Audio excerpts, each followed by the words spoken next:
I have spent 15 years reading royal appearances for a living, which sounds like a strange job until you understand that in that family, nothing is ever quite an accident. A color is a choice. A brooch is a sentence. Where a person stands, who they stand beside, when they step forward and when they step back, all of it is a language, and my job is simply to translate it. Most days there is very little to say. A hat is just a hat.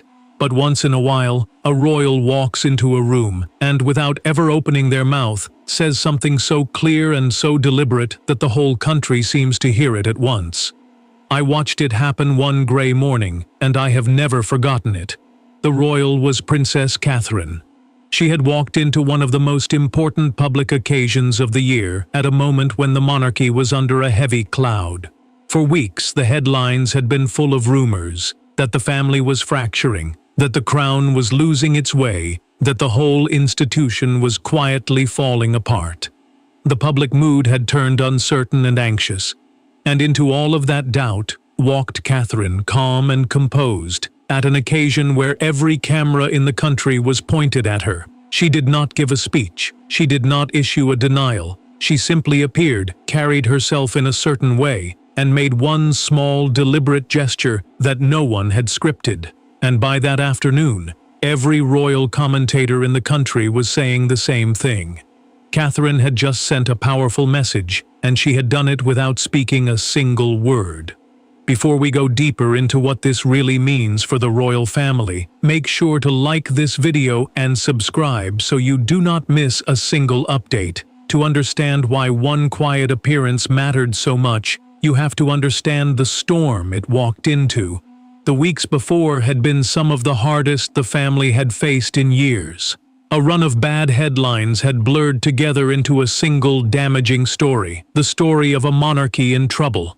Symbolism, in plain words, is the use of small deliberate signs and gestures to communicate a meaning without saying it out loud. And in those weeks the symbols had all pointed the wrong way. Empty chairs, cancelled engagements, a family that seemed, in photograph after photograph, to be drifting apart. Whether or not the story was true, it had taken hold, and once a story like that takes hold, it is very hard to shake. The rumors had grown so loud that they had begun to touch the deepest question of all, the question of what comes next. The line of succession, in plain words, is the fixed order that decides who inherits the crown, and it is meant to be the one thing about the monarchy that never wobbles, the promise of a steady future stretching out for generations.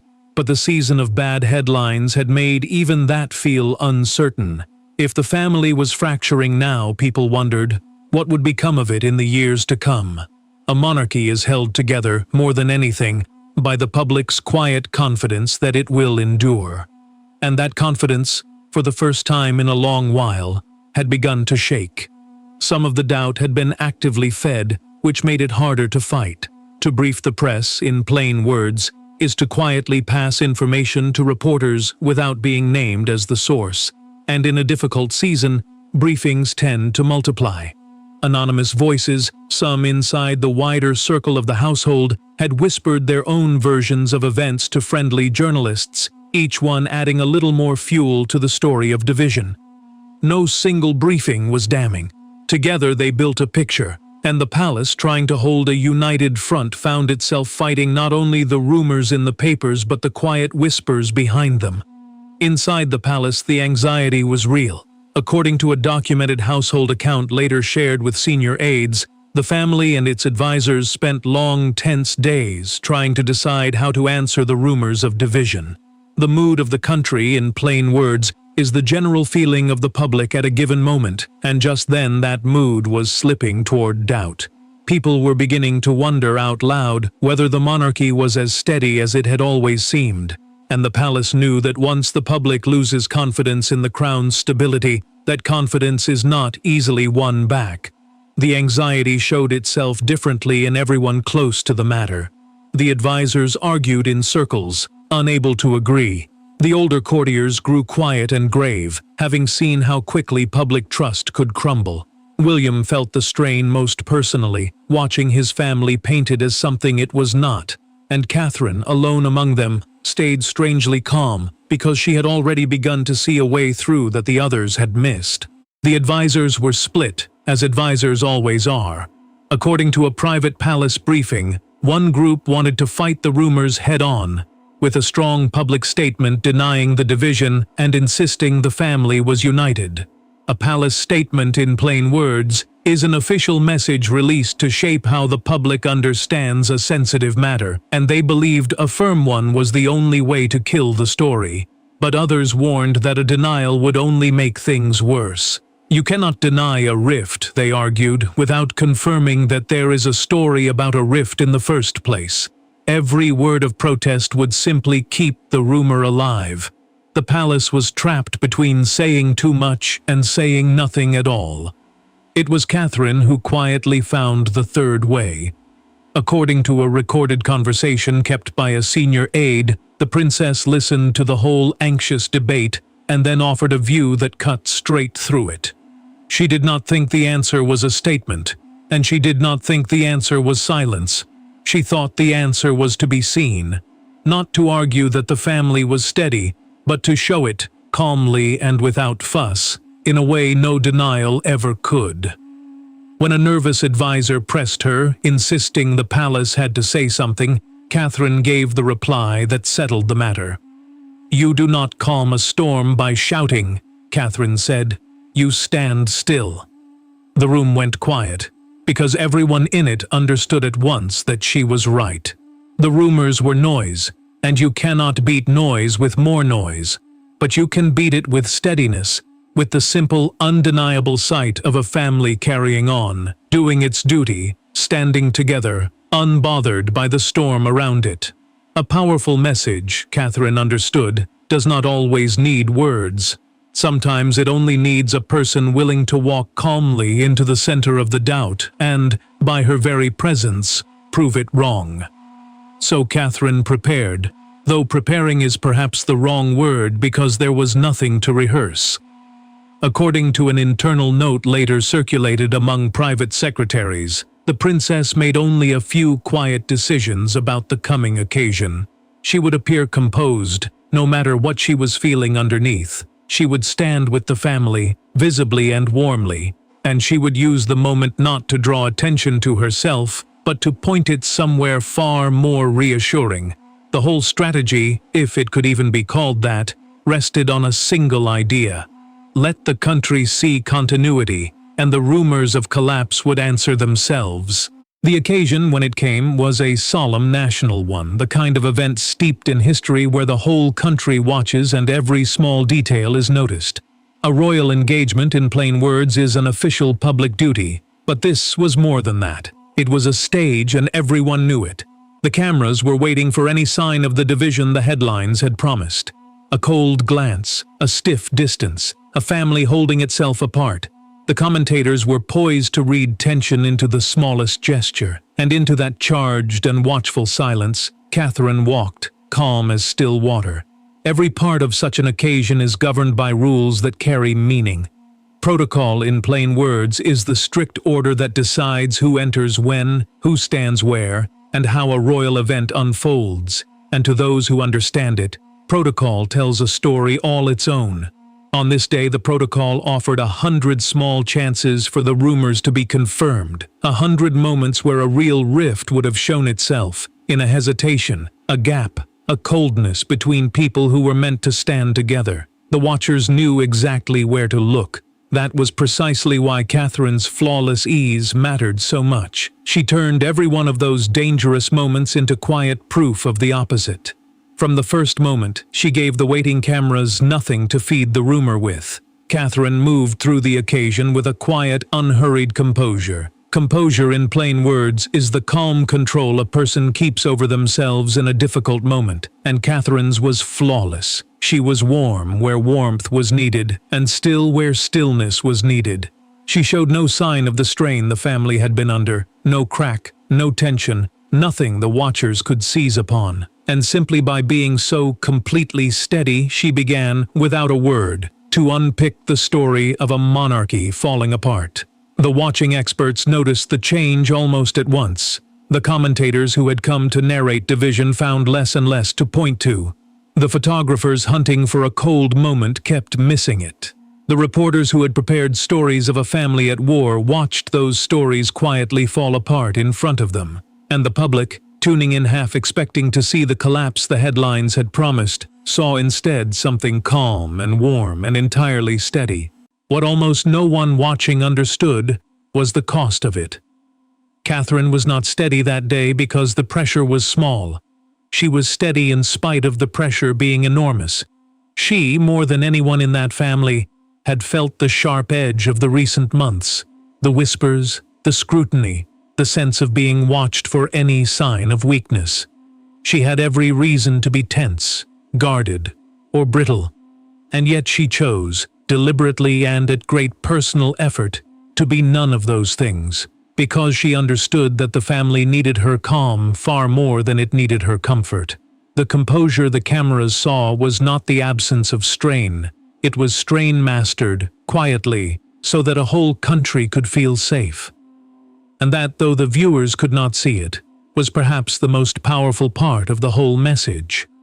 But the true message, the one the commentators would talk about for days, came in a single small gesture near the heart of the occasion. At the moment when all eyes were on the family, Catherine did not step forward to claim the spotlight for herself. She did the opposite. She gently guided the youngest members of the family, the children who represented everything the monarchy would one day become, softly forward, into the center of the moment, and then she quietly stepped back. It was a tiny movement. It lasted only seconds. And it said everything. The reaction rippled outward from that gesture in an instant. Catherine stepped back and let the future stand at the center. The children, guided and reassured, held the moment with a natural grace. Charles, watching, understood at once what his daughter-in-law had just done, and William, standing beside her, felt a quiet swell of pride, because he knew better than anyone exactly how deliberate that gentle little step backward had been. Because in one small movement, Catherine had answered every rumor at once. A monarchy that was falling apart does not lovingly place its children at its center. A family that was fracturing does not present its future to the country with such calm and unity. By stepping back and letting the next generation stand forward, Catherine had said without a single word that the crown was not ending but continuing, that its focus was not on the squabbles of the present but on the promise of the future, and that the whole anxious story of collapse had missed the point entirely. The message was continuity, the message was steadiness, and the message was delivered so gently that most people felt it before they understood it. There was a deeper wisdom in the choice of that particular gesture too, one the commentators would slowly unpick over the days that followed. Catherine had not made herself the answer to the rumors. She had made the children the answer. Had she stepped forward and claimed the moment for herself, it might have looked like a woman defending her own position, and the cynics would have said as much. Instead, by stepping back, she had removed herself from the story entirely and pointed the country toward something no cynic could sneer at, the innocent, hopeful future of the family. It was impossible to be cynical about children being gently guided into the light. And so, in one selfless little step, Catherine had placed her message somewhere the critics could not reach it. The gesture rippled through everyone who understood its meaning. The commentators, watching, recognized the craft of it instantly. The photographers captured an image of unity that would run for days. The cynics found, to their frustration, that they had nothing to attack. And ordinary viewers at home, who could not have explained the strategy behind it, simply felt reassured, warmed by the sight of a family placing its future so tenderly at its heart. It was the kind of thing that could not be taught and could not be faked. Catherine had not learned it from an advisor or rehearsed it in a mirror. It came from something deeper, an instinct for what a moment needed and the selflessness to give it, even when she was the one under the most pressure. Anyone can step forward to be seen.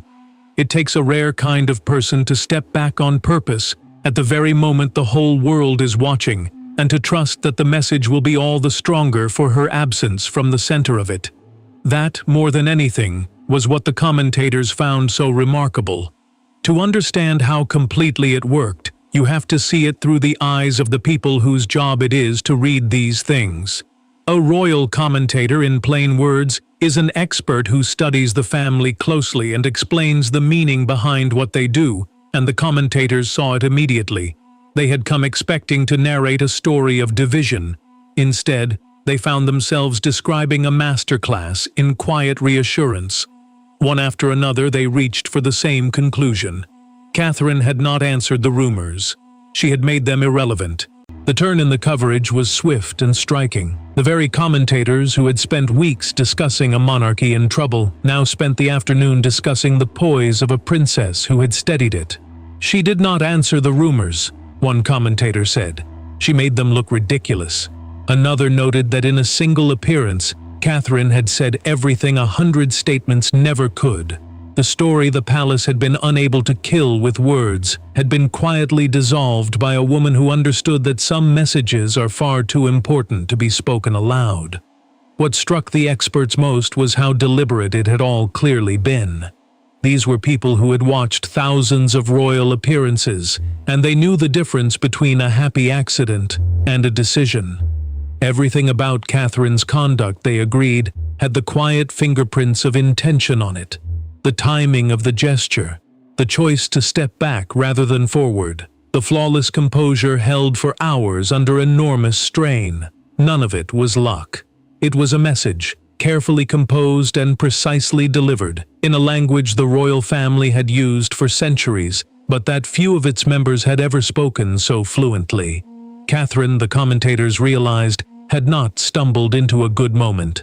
She had authored one, and yet, they noted, she had authored it so gently that most viewers never felt they were being sent a message at all. That was the genius of it. A clumsy signal announces itself and invites suspicion. Catherine's was so soft, so natural, so perfectly woven into the ordinary flow of the occasion, that the country absorbed it without ever feeling managed. People did not walk away thinking they had been shown a clever piece of stagecraft. They walked away simply feeling better, steadier, more confident about the family and its future, without quite knowing why. The best messages, the commentators agreed, are the ones the audience never notices receiving. Back inside the palace, the relief was enormous, and the lesson was not lost on anyone. The advisor who had pushed so hard for a strong public statement understood now why Catherine had resisted. A statement would have been an argument, and arguments can be argued with. What Catherine had offered instead was not an argument, but a picture, a calm and undeniable image of a family that was exactly as steady as it needed to be. You cannot argue with a picture like that. You can only see it and believe it. The advisor, humbled, admitted that he had wanted to fight the storm and that Catherine had simply outlasted it. According to a sealed account later described to senior staff, the same advisor went to Catherine afterward to say as much, and the princess received his apology with characteristic grace. She did not lecture him, and she did not enjoy his discomfort. She told him only that words had their place, but that trust was not built with words, and that the surest way to prove the family was steady had always been, simply, to be steady. It was advice the man carried with him for a long time. He had spent his career believing every problem could be answered with the right message. Catherine had shown him that some things are answered not by what you say, but by who you are. The reaction across the household settled into something close to awe. Catherine received the flood of praise with her usual quiet calm. The nervous advisor conceded gracefully that he had been wrong. William watched his wife absorb a triumph without a trace of pride. And Charles, who had seen many crises come and go across a long life, quietly marveled that the steadiest hand in the whole affair had belonged to the one member of the family under the most personal pressure of all. And here the story turns, the way these stories do, away from anything like victory. Because Catherine, having quietly rescued the family from a story that words could not stop, treated the whole thing as though she had done nothing at all. She did not point out that she had been right and the advisors wrong. She did not remind anyone of the statement she had talked them out of. She did not answer the critics who had spent weeks predicting the monarchy's collapse, or take a single victory lap for having proved them wrong. She simply carried on exactly as she always did, because to her the appearance had never been about winning an argument. It had been about doing her duty steadily, when steadiness was what the family and the country needed most. By then, though, the appearance had become the story of the week, and the interpretation of it had taken on a life of its own. Across the country, the royal commentators pored over every second of it, and they arrived, again and again, at the same reading. This had been a message, and a deliberate one. A major newspaper caught the mood under a headline that captured it perfectly. The message without a word, it read. A newspaper front page, in plain words, is the first thing millions of people see before they read a single line beneath it. And this one turned a quiet gesture into the most talked-about royal moment of the season. A broadcaster summed up the whole affair in a single line that spread quickly. "In one appearance," the broadcaster said, "she said everything a statement never could."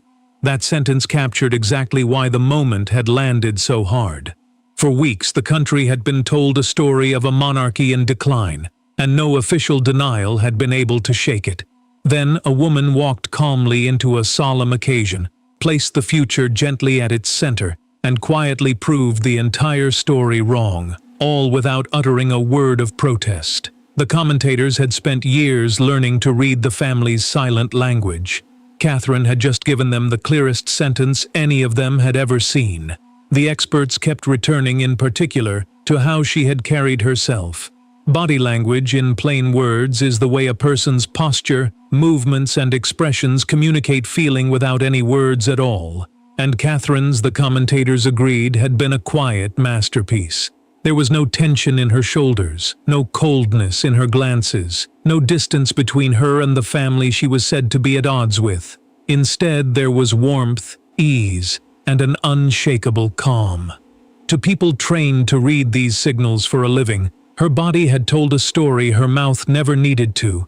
It said in every relaxed and gracious movement that all was well, and the country, which reads such things instinctively even when it cannot name them, believed her.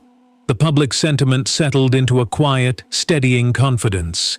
People did not need the rumors explained or denied. They had seen the appearance for themselves, and it had told them what they needed to know. The family was steady. The future was safe. The crown was carrying on exactly as it always had, and the frightening story of collapse had been just that, a story.